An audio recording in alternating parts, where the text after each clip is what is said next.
මම දන්නවා මගේ ආර්ථිකය පිරිහෙනවා මම දන්නවා ඒක මට හොඳ නෑ ඒ ප්‍රමාණය ඉක්මව අපි දන්නවා ඒ දැනගත්තත් අපි අතරම යනවා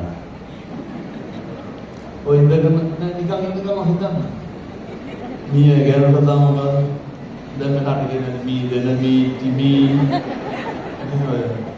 මේ මනමකට මේ ඇරෙන ප්‍රශ්නයක් ඉතින් ඒ ප්‍රශ්නේ දෙන්න බෑ මේ අය. කමන්නේ මට කොහෙන් හරි හොයලා පොඩි ටෙස්ට් එකක් දාන්න හාමුදුරනේ මීයගේ කියන සතා හම්බුණා කියලා එතකන් ඒ කියන්නේ 6000ට අමතරව තව 2000ක් වෙනවා. කමන්න ඒක ගැන වැඩි කල්පනා කරන්නත් එපා ඔය තමයි මොලේ පුරවදනවා ඔය දන්න කිව්වොත් අපි ගෙම්බද කියන සතා මොකද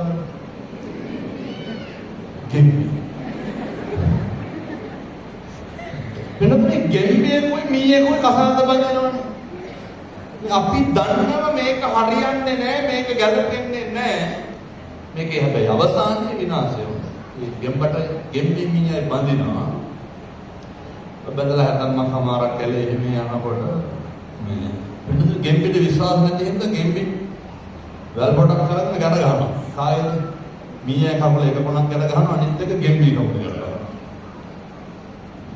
මේ විශිෂ්ට කතන්දරයක් මේ කියන්නේ කවදා ලෝක සම්මතයට පොදු ධර්මතාවයකට ගරහන්න යන්නේ මේ ලෝකේ බුදුරුවම කියලා තියෙනවා නොකල යුතු නොගැලපෙයි කියලා කවදාවත් කරන්න යන්නේ ඔය වෙනදෙන් වැල් පොට බඳලා දෙන්න එකට යනවා කැලේ ඇතුලේ යනකොට ගෙම්බිට හැම කච කච ගාලා ගෙම්බි වතුර පිටලා තියෙන පොකුණක ගෙම්බු වෙනවා. එන්නදින් ගෙම්බි වැඩ කරන කොහෙද ඉන්නේ? වතුර ගෙම්බිට ඉස්පීස් නෑ ගෙම්බි මීයත් අදගෙන බයිනවා කොහටද? වතුරට ගෙම්බියක් යනවා උඩ එනවා පීනනවා කරගෙනවා. ගෙම්බිට ඇත්ති වෙනකන් ගෙම්බි වතුරේ පීනුවා. ගෙම්බිට නිච්චයක් තියනවාද මීයා කකුල බැලලා කියලා? අපිට මොකද වෙන්නේ?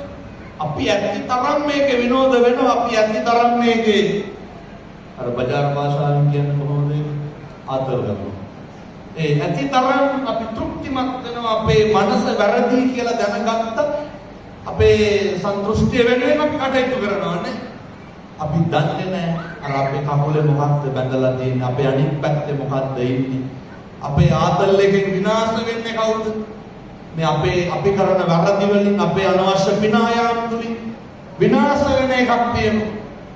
වෙනදුනි. අවසානයේ කියනවා. අවසානයේ මීයා මරනවා. දැන් අන්න අවසානයේ මොකක් හරි ප්‍රශ්නයක් වුණාට පස්සේ අපි වගේම ගෙම්බි මොකද කරන්නේ? උඩට ඇවිල්ලා අඬනවා.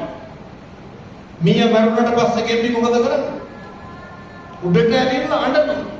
ජීවිතේ මිනිස්සුෝග තේරුම් ගන්න අය වඩා මීයට පණිනවද?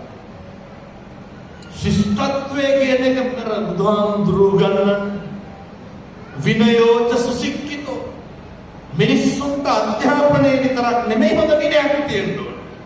ඒ විනයත් එක්ක තමයි මිනිස්සුන්ගේ අර එදිනදා ජීවිතයේ යහපත තීරණය වෙන්නේ විනය අවිනය මත තමයි මේ සියල්ල පවතින්නේ. සම්බුද්ධ ශාසනය පවතින්නේ මොකක් මතද කියලා භික්ෂුන් වහන්සේලා බුදුහාමුදුරුවන්ගෙන් අහනකොට බුදුහාමුදුරුවෝ කියන්නේ විනයෝ නාම ශාසනස්සාය.